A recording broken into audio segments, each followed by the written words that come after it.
गीता, आज का भी काम खत्म हुआ। बस 50 रुपए मिले। अब सोच रहा हूँ गणेश चतुर्थी कैसे मनाएंगे। सारा साल तो हम गरीबी में ही काटते हैं, सभी त्योहार भी ऐसे ही चले जाते हैं, लेकिन गणेश चतुर्थी पर बड़ा मन होता है कि हम भी औरों की तरह गणेश जी को अपनी इस गरीब झोपड़ी में लाएं। गीता, लेकिन इस बार जो हालात हैं उसे देखकर लग नहीं रहा कुछ खास हो पाएगा। हम बप्पा की मूर्ति लाने के पैसे भी शायद हमारे पास नहीं होंगे।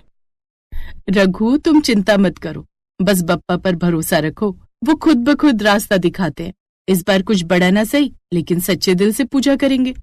बाबा, इस बार हम भी गणपति बप्पा घर लाएंगे ना। स्कूल में सब कह रहे थे कि वो अपने घर में बड़ी बड़ी मूर्ति लगाएंगे गणपति बप्पा की, और ये भी कह रहे थे कि बप्पा तुम गरीबों के घर नहीं आते क्योंकि तुम गरीबों के घर से बदबू आती है।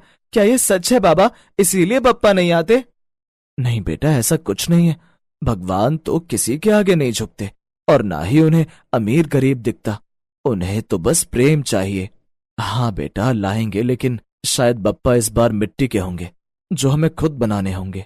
मिट्टी के ही सही जी, लेकिन दिल से लाएंगे, वही असली पूजा है। चलो ना बाबा, मिट्टी लेकर आते हैं, चलो ना। अच्छा ठीक है बेटा, चलते हैं। रघु और चिंटू मिलकर मिट्टी लाते हैं और घर आकर मूर्ति बनाने लगते हैं। कुछ देर बाद वो घर में ही एक गणेश जी की मूर्ति बना लेते हैं, जिसके बाद धूप में सुखाने के बाद उसे सुंदर रंगों से सजा देते हैं, जो कि बहुत ही सुंदर लग रही थी। ऐसे ही गणेश चतुर्थी का दिन आता है। बप्पा, ये घर छोटा है, साधन नहीं है हमारे पास, लेकिन हमारी भक्ति सच्ची है। कृपा बनाए रखना हम पर बप्पा। गणपति बप्पा मोरया। तभी आस पड़ोस के कुछ बच्चे भी आ जाते हैं। ये तो सेठ जी की उस मूर्ति से भी अच्छी बनी है जो वो कल इतनी महंगी खरीद कर लाए थे। दरअसल रघु के मोहल्ले में ही सेठ किरोड़ी मल रहता था, जिसका आलीशान बंगला था, लेकिन सेठ का व्यवहार बड़ा बुरा था।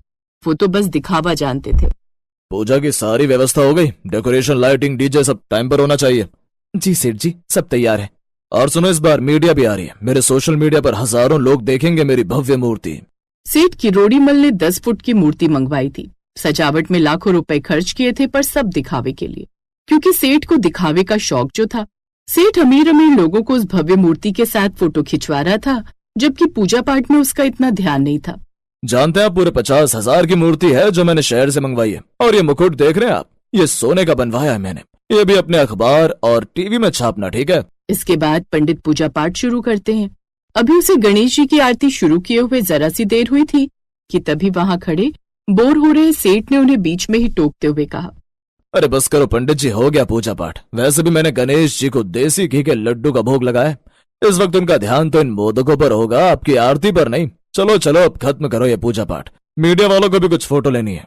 सब कुछ है सेठ जी के यहाँ। गणेश चतुर्थी पर घर भी बड़े अच्छे से सजाया है, साथ ही मूर्ति भी बड़ी सुंदर लाए हैं, लेकिन फिर भी उनके यहाँ वो प्रेम भाव वाली भक्ति कहीं नहीं दिखी।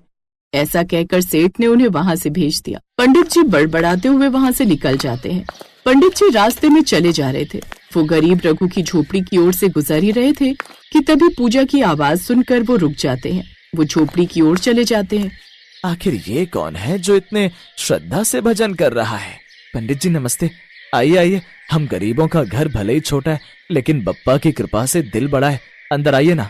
ये मूर्ति तुमने बनाई है रघु? जी पंडित जी, बेटा बहुत जिद कर रहा था। मेरे पास मूर्ति लाने के पैसे नहीं थे तो सोचा खुद बना ले।